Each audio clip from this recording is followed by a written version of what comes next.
In the heart of the desolate city, under the glow of an unforgiving lunar eclipse, stood the Shadowbend Hospital, a hulking structure of sterile white walls and cold, echoing corridors. A relentless breeze whispered through the edifice, carrying with it the crisp scent of antiseptic, mingled with an undercurrent of something more sinister, fear. It was on the 13th floor, a place whispered about in hushed tones among the staff, that Elara, a dedicated night shift nurse, found herself drawn one particularly dark evening. Her assignment was both perplexing and unnerving. A patient who never spoke and wasn't listed in any formal records. Whispers among the nurses filled the air with rumors of shadows and echoes, but Elara was determined to find the truth. As she ascended the stairs, each step seemed to weigh more than the last, burdened by an unshakable sense of dread. The elevator was malfunctioning, blinked and opened its doors to a void of darkness, and thus she reluctantly chose the twisting staircase, each footfall a steady cadence of foreboding. The 13th floor was unlike the others. It was dimly lit, the fluorescence above flickering with a disturbing irregularity. The stench of decay lingered, barely masked by the sterile smell of bleach. A low hum echoed through the corridor, a ghostly song sung by forgotten wires and hidden systems. In room 1313, the silent patient lay, a gaunt figure beneath the sheets, barely distinguished from them in the bluish light. Elara felt a chill skitter down her spine as she stepped inside. The air was thick and cold. Something roved across the walls, a shadow that seemed to hover, always at the edge of her vision. Name: William, according to the hastily scribbled chart left upon a rusted table. Yet no notes, no medication instructions, no records in the hospital system. William's eyes opened briefly, catching Elara's gaze, and she realized they carried an abyss of thoughts, words untold, screams unheard.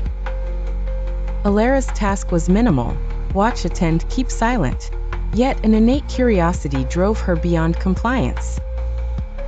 Navina, a fellow nurse and friend, had slipped stories of movements in the night, whispers of voices that carried tales of unimaginable horrors.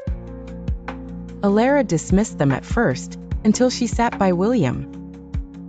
"Speak," Elara whispered one evening, her voice barely more than a breath beyond the whir of the air unit. William's eyes flickered, holding secrets she desperately wished to unearth. "Who are you?" There was nothing but silence, and then, an echo crashed in Elara's mind, a name, a plea: stop. Determined to uncover the truth, Elara ventured deeper, tracing reports, seeking clarification with the hospital administration, whose reaction was unnerving. Doctors had warned her, levels higher in the hierarchy threatened her credence. "You must keep silent, for your own sake." Her inquiries met dead ends. Her shifts became watched, and her own shadow began to whisper threats. The eerie tension built within her, escalating into shadowy paranoia. She knew she tread dangerous grounds but found allies in the janitors and interns, those whose presence was often overlooked.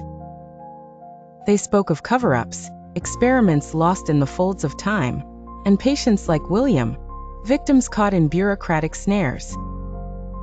One night, just before dawn, Elara discovered a dusty, forgotten archive, buried deep within the basement that held hints of erased histories, of medical trials that had exploited their participants. Test subjects, disease propagation, all veiled behind improved healthcare narratives. Her heart thundered in her chest as another truth dawned. William was a remnant of those trials, forgotten and left to roam the shadowy recesses of the 13th floor, a ghost still chained to the world. Just as she comprehended this reality, Elara felt a cold hand rest upon her shoulder, and she spun around. It was the head administrator, a gaunt face twisted in an oblique smile of warning.